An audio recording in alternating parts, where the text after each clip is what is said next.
Baik, Shalom, selamat malam para pelayan KKR. Kami akan bagikan materi untuk persiapan pelayanan yang akan kita lakukan di kebaktian Minggu tanggal 15 Juni. Ya, seperti yang tertulis di buku pedoman guru KKR, itu halaman 81, 82, ya, sampai 84. Kalau kita perhatikan, adapun yang menjadi materi pengajaran pertama adalah bahan Alkitab, Mazmur 104 ayat 10 sampai 18. Lalu ada bacaan remaja, kitab Yeremia 29 ayat 7, dengan tema sama di setiap kelas, yaitu menjaga lingkungan. Lalu ada ayat hafalan, Kejadian 2 ayat 15. Kami rangkum yang menjadi tujuan pengajaran kita di minggu tanggal 15 kepada adik-adik. Pertama adalah supaya mereka dapat menyebutkan atau menjelaskan lingkungan alam ciptaan Tuhan sesuai bahan Alkitab, ya, Mazmur 104 ayat 10 sampai 18. Lalu mereka mampu menyebutkan atau mendaftarkan kegiatan memelihara lingkungan sekitarnya. Dan harapannya setelah itu mereka dapat melakukan aksi seperti kebersihan, menanam, atau merawat bunga di rumah masing-masing. Adapun yang menjadi lagu tema, itu bisa dari Terbit Matahari, lalu Siapa yang Buat Hutan. Baik, sekarang kita akan baca firman Tuhan dari Mazmur 104 ayat 10 sampai 18. Mazmur 104 ayat 10 sampai 18. Engkau yang melepas mata-mata air ke dalam lembah-lembah, mengalir di antara gunung-gunung, memberi minum segala binatang di padang, memuaskan haus keledai-keledai hutan, di dekatnya diam burung-burung di udara, bersiul dari antara daun-daunan. Engkau yang memberi minum gunung-gunung dari kamar-kamar latengmu, bumi kenyang dari buah pekerjaanmu. Engkau yang menumbuhkan rumput bagi hewan dan tumbuh-tumbuhan untuk diusahakan manusia, yang mengeluarkan makanan dari dalam tanah, dan anggur yang menyukakan hati manusia, yang membuat muka berseri karena minyak, dan makanan yang menyegarkan hati manusia. Kenyang pohon-pohon Tuhan, pohon-pohon aras di Libanon yang ditanamnya, di mana burung-burung bersarang, burung ranggung yang rumahnya di pohon-pohon sanobar. Gunung-gunung tinggi adalah bagi kambing-kambing hutan, bukit-bukit batu adalah tempat perlindungan bagi pelanduk. Sekarang kita lihat bacaan untuk anak remaja. Yeremia 29 ayat 7, satu ayat saja firman Tuhan berkata, usahakanlah kesejahteraan kota kemana kamu aku buang, dan berdoalah untuk kota itu kepada Tuhan, sebab kesejahteraannya adalah kesejahteraanmu. Ya, guru-guru KKR, adapun yang menjadi penjelasan dari kitab Mazmur 104 ayat 10 sampai 18, yang menjadi bacaan Alkitab kita pertama adalah, kalau kita perhatikan, ya, Mazmur 104 secara keseluruhan itu berisikan tentang pujian kepada Tuhan karena kebesarannya yang tampak dalam ciptaan dan pemeliharaannya atas semua makhluk. Ya, itu kalau kita perhatikan secara keseluruhan. Dan yang menjadi bahan Alkitab kita, Mazmur 104 ayat 10 sampai 18 merupakan bagian tengah dari Mazmur 104. Dan kita lihat teks kita ini menekankan bagaimana Allah kita melakukan pemeliharaan atas ciptaannya. Jadi kita bisa lihat juga tadi ketika Kak Diana baca teks dari Mazmur 104 ayat 10 sampai 18, struktur Mazmur ini puisi, ya, yang bersifat paralel, yang nyambung satu dengan yang lainnya, dan kalau kita perhatikan itu penuh dengan gambaran alam yang hidup.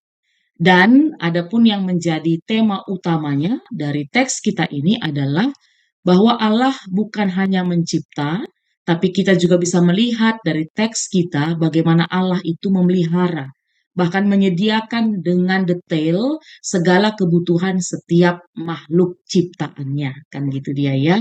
Maka dari situ kita bisa menyimpulkan bahwa manusia yang juga adalah ciptaan dari Tuhan tidak dapat hidup dari hasil usahanya sendiri tanpa pemeliharaan Tuhan. Jadi semua ciptaan Tuhan itu maka sampai sekarang bisa berlangsung, bisa hidup, ya bisa seperti saat ini, itu semua adalah karena Tuhan yang terus melakukan pemeliharaan bagi ciptaannya, kan gitu dia. Maka untuk itu diharapkan sebagai manusia ya yang selalu kita bikin istilah manusia itu ciptaan Tuhan yang paling mulia karena diberikan akal dan budi, diberikan hak untuk mengusahakan dan menguasai ciptaan Tuhan yang lainnya. Maka dari itu, manusia harus menjadi partner Tuhan untuk menghargai dan menjaga lingkungan.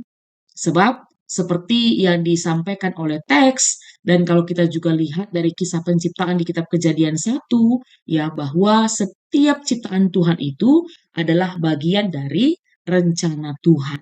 Oleh karena itu, harapan ya dengan kita menerima pemeliharaan dan setiap ciptaan Tuhan itu berfungsi sesuai dengan tempatnya, maka baik alam, bahkan kita manusia, ya, apapun yang kita lakukan, bagaimanapun kondisi alam kita, itu menyatakan kemuliaan dan kebesaran Sang Pencipta, yaitu Tuhan kita. Itu tadi penjelasan dari Mazmur 104. Sekarang kita mau lihat apa yang menjadi pesan bagi kita.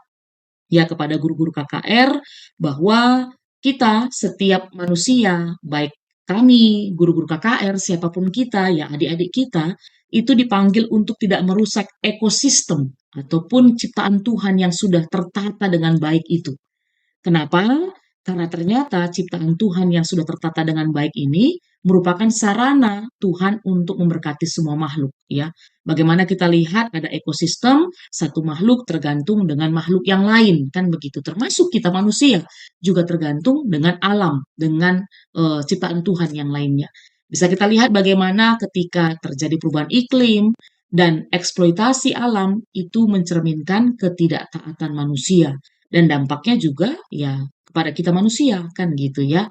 Dan kita lihat ya bahwa dalam dunia modern yang bergantung pada saat ini dengan teknologi dan usaha sendiri, kita diingatkan bahwa segala sesuatu berasal dari tangan Tuhan.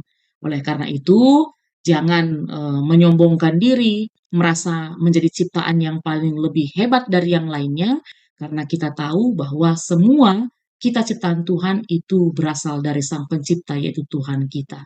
Apalagi yang bisa menjadi pesan bagi kita, abang kakak guru, yang selanjutnya adalah kita diajak untuk bersyukur atas hal-hal sederhana yang ada di sekitar kita.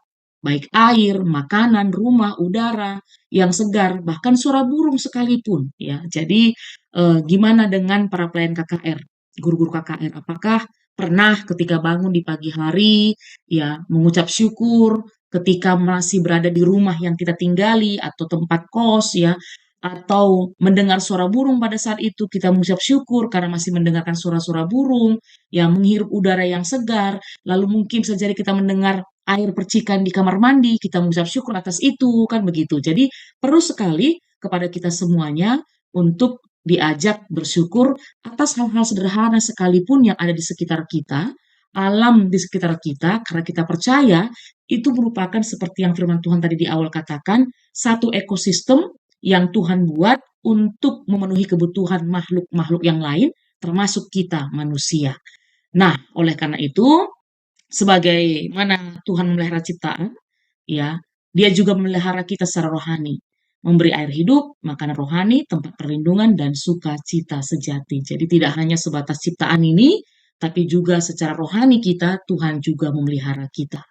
Nah, sekarang kita lihat abang kakak guru untuk kegiatan pengajaran. Ini di kelas balita dan anak kecil. Kalau kita perhatikan temanya menjaga lingkungan. Lalu metodenya boleh cerita dan aksi, alat peraga boleh menggunakan foto atau gambar hutan atau taman, aktivitas ada mewarnai gambar atau memberi tanda benar atau salah pada gambar, ya. Ini boleh berdasarkan buku aktivitas atau juga nanti dengan contoh yang kami berikan. Nah, pertama yang bisa dilakukan abang kakak guru yang bertugas nanti adalah mengajak anak untuk membaca Alkitab. Ya, baca dengan pelan, dengan jelas, supaya adik-adik kita boleh menerimanya dengan baik.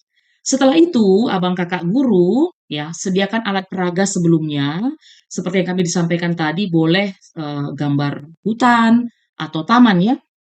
Lalu setelah itu nanti di gambar itu lengkap ada gambar pohon ataupun segala macam hewan. Setelah itu kakak atau abang guru katakan, lihat hutan ini. Ya, tunjukkan satu-satu ada pohon, ada banyak hewan, ya, itu semua diciptakan Tuhan. Nah, kita katakan bagaimana Tuhan membuat hutan ini sangat indah. Ada pohon, ya, Tuhan menumbuhkan buah untuk makanan kita. Kan begitu dia ya. Jadi kita akhirnya bisa makan, misalnya ini pohon mangga. Ya, Tuhan menumbuhkan buah atas pohon mangga itu yang akhirnya berguna untuk kita, kan gitu ya. Nggak pernah kan mangga, makan mangga, kan gitu dia. Justru pohon-pohon itu berbuah, Tuhan sediakan untuk kita ataupun hewan-hewan di sekitar kita. Oleh karena itu, begitulah Tuhan itu sangat memperhatikan seluruh ciptaannya, bahkan menyediakan yang menjadi kebutuhan-kebutuhan kita seperti firman Tuhan tadi katakan. Semua terlihat indah, kan gitu ya. Boleh juga nanti ya abang kakak guru sambil nanti menunjukkan gambar hewan misalnya berikan suara hewan tersebut ya. Ada kambing, sempe gitu ya kan. Ada ayam, kuguriuk gitu. Silahkan ya untuk menambah perhatian anak-anak kita yang masih di kelas balita khususnya ataupun batita. Nah setelah itu abang kakak guru tekankan bahwa Tuhan yang menjaga semua ciptaannya ini. Ya, dia yang menciptakan, dia yang memelihara, dia yang sudah menjaga, maka karena itu, karena kita ciptaan Tuhan yang dikatakan sebagai makhluk yang mulia, dikasih akal dan budi, maka Tuhan mengajak kita untuk ikut menjaga lingkungan. Gitu dia. Itu bedanya kita dengan hewan, kan gitu ya. Itu bedanya kita dengan tumbuhan. Jadi kita yang lebih dipercayakan Tuhan, oleh karena itu, mari jadi kawan sekerja Tuhan untuk menjaga lingkungan tetap baik. Nah, setelah itu boleh ada aktivitas ya, ini di kelas balita untuk bagaimana adik-adik kita diajak menjaga lingkungan. Contohnya misalnya sebarkan potongan kertas, boleh nanti kertas origami dipotong-potong, lalu sebarkan di area kelas, lalu minta anak-anak ini banyak sampah kan, jadi kotor lingkungan kita. Oleh karena itu, ayo kita mau bersihkan sama-sama. Nanti sediakan mungkin tong sampah kecil. Setelah itu mereka membersihkan, mereka ambil buang ke tong sampah. Puji setiap anak-anak bahwa begitulah Tuhan sangat senang kalau kita menjaga lingkungan. Jadi bersih, kita pun jadi sehat kan gitu dia. Nah, untuk aktivitas anak kecil bisa dengan mewarnai gambar atau memberi tanda benar atau salah pada gambar. Ini hitam putih ya. Ajak anak-anak kita boleh menggambar nanti kita berikan atau nanti ada di buku aktivitasnya ya. Ada juga ini ya, memberi tanda benar atau salah. Jadi sikap yang benar mana ini dalam menjaga lingkungan. Ya ini menyiram tanaman, menyapu halaman, mengepel rumah, kan gitu. Sedangkan ini dia mematahkan pohon, kan gitu. Ini membuang sampah sembarangan, kasih tanda benar ya. Kalau di yang benar, salah kalau yang disalah. Itu dia untuk aktivitas di kelas anak balita dan juga anak kecil. Setelah itu, ajak anak-anak membuat tekad untuk menjaga lingkungan tetap bersih. Salah satunya bisa seperti ini. Tuhan menciptakan lingkungan yang indah dan kita harus menjaganya. Nanti bersama-sama diucapkan dengan lugas, dengan kuat, supaya anak-anak kita boleh ingat dan melakukannya. Nah, itu dia untuk di kelas balita dan anak kecil. Sekarang kita masuk di anak tanggung dan remaja. Tema sama, menjaga lingkungan. Metode juga sama, cerita dan aksi. Alat peraga juga boleh foto atau gambar dan hutan, atau juga boleh video ya, tentang keadaan zaman sekarang, khusus keadaan lingkungan kita. Atau aktivitas juga boleh mencari kata dalam tabel. Tapi kami nggak siapkan ini, nanti mungkin ada di buku aktivitas anak-anak kita ya. Seperti biasa, baca Alkitab, Mazmur 104 ayat 10 sampai 18 ini boleh nanti dibaca secara responsoria ya.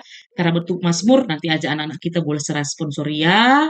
Lalu setelah itu tampilkan gambar pemandangan alam ya.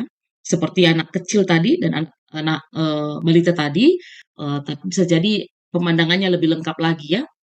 Lalu setelah itu, ajak anak-anak kita mengamati. Lalu setelah mereka mengamati, tanyakan kepada mereka dan biarkan mereka memberikan jawabannya. Yang pertama adalah apa saja yang Tuhan ciptakan di alam ini ya. Dengan melihat pemandangan nanti kan mereka pasti memberikan pendapat ya, tumbuh-tumbuhan, hewan dan segala sesuatunya. Lalu kita tanya lagi ya, berdasarkan firman Tuhan, siapa yang merawat alam ini? Ya, otomatis pasti jawabannya adalah Tuhan. Dan Tuhan mengajak kita sebagai mitranya untuk juga merawat dan menjaga lingkungan alam sekitar kita. Nah, lalu tanyakan lagi kepada adik-adik kita, apa yang terjadi jika manusia tidak peduli lingkungan? Ya, sudah pasti akan berdampak negatif ya. Bahaya, kan begitu dia. Ya, contohnya seperti kalau kita tidak merawat lingkungan sekitar kita membuang sampah sembarangan, akhirnya lingkungan kotor, bisa menjadi sumber penyakit, kan begitu. Atau seperti misalnya kita membuang sampah ke sungai, itu juga menyebabkan akhirnya banyak hewan-hewan yang di dalam sungai itu menjadi mati, atau seperti tumbuh-tumbuhan, hutan di pohon kalau ditebang, apa yang terjadi? Longsor, banjir, dan sebagainya. Jadi boleh nanti diberikan contoh-contoh ya, kakak abang guru kami. Lalu setelah itu tampilkan ilustrasi lain yang nyata. Ya, misalnya video pendek atau gambar sungai penuh sampah, hutan terbakar, ya, kejadian-kejadian yang bisa dikatakan viral saat ini atau yang up to date saat ini, yang menunjukkan bahwa inilah kalau dampak kita tidak merawat lingkungan. Ini yang terakhir ada viral ya, ini gubernur kita, KDM ya, gimana dia nyebur ke sungai yang pada saat itu penuh dengan sampah. Siapa pelaku-pelakunya ya pasti kita juga kan gitu dia. Nah setelah itu bandingkan dengan bahan Alkitab. Apakah ini yang dikehendaki Tuhan? Justru tidak pasti jawabannya ya. Karena kita tadi melihat bagaimana Tuhan menjadikan semuanya begitu baik. Mulai dari air, mulai dari hewan, tumbuh-tumbuhan, bahkan kita manusia. Semua baik, tidak ada yang nggak baik gitu. Semua saling melengkapi satu dengan yang lainnya. Maka harapan itulah yang tetap kita lakukan dengan kita bertanggung jawab untuk menjaga lingkungan. Dan nanti kaitkan ya kakak guru, abang semuanya dengan bahan remaja. Kitab Yeremia 29 ayat 7 katakan bahwa usahakanlah kesejahteraan kota kemana kamu aku buang dan berdoalah untuk kota itu kepada Tuhan sebab kesejahteraannya adalah kesejahteraanmu. Ini merupakan firman Tuhan yang disampaikan Tuhan melalui Yeremia kepada bangsa Israel yang pada saat itu dalam kondisi sedang ditawan di Babel kan gitu ya. Yang sebenarnya itu adalah daerah musuh kan gitu ya, daerah orang yang menjajah mereka. Tapi justru itu pun Tuhan bilang, usahakan kesejahteraan kota di mana kamu aku buang. Dan tetap berdoa untuk kota itu ya. Di negara asing saja pun Tuhan suruh kita untuk doakan kota itu, berbuat baik untuk kota itu. Sebab kenapa? Logikanya ya, ini sangat logis. Kalau kota itu baik, kalau kota itu sejahtera, maka kita pun pasti akan sejahtera. Demikian juga kalau kita tarik ini ke lingkungan sekitar kita, kan gitu ya. Alam sekitar kita. Kalau lingkungan kita baik, pasti keadaan kita juga akan baik. Karena kita berada di lingkungan tersebut. Dan sebaliknya, kalau lingkungan kita yang kita tinggal tidak baik, ya kita tidak rawat, buang sampah sembarangan, misalnya nggak pernah nyapu rumah, misalnya, lalu kita nggak mau tanam menanam, pasti gersang. Toh kita juga akhirnya yang merasakannya, kan begitu ya. Sama seperti yang disampaikan Tuhan di kitab Yeremia 29 ayat 7. Dan penutup, ajak anak membuat aksi menjaga lingkungan melalui proyek menanam bunga di halaman rumahnya, dan sebaiknya kegiatan ini diupload di media sosial untuk memberi teladan bagi orang lain. Jadi ini abang kakak guru yang bisa kami sampaikan. Tema ini kami rasa cukup biasa dan beberapa tahun yang lalu ini pernah menjadi sasaran pelayanan kita. Nanti tinggal bagaimana kamu mengemasnya dan bisa menyampaikannya ke adik-adik kita supaya bertumbuh berbuah dalam kehidupan mereka. Selamat melayani, jujur, Tuhan memberkati.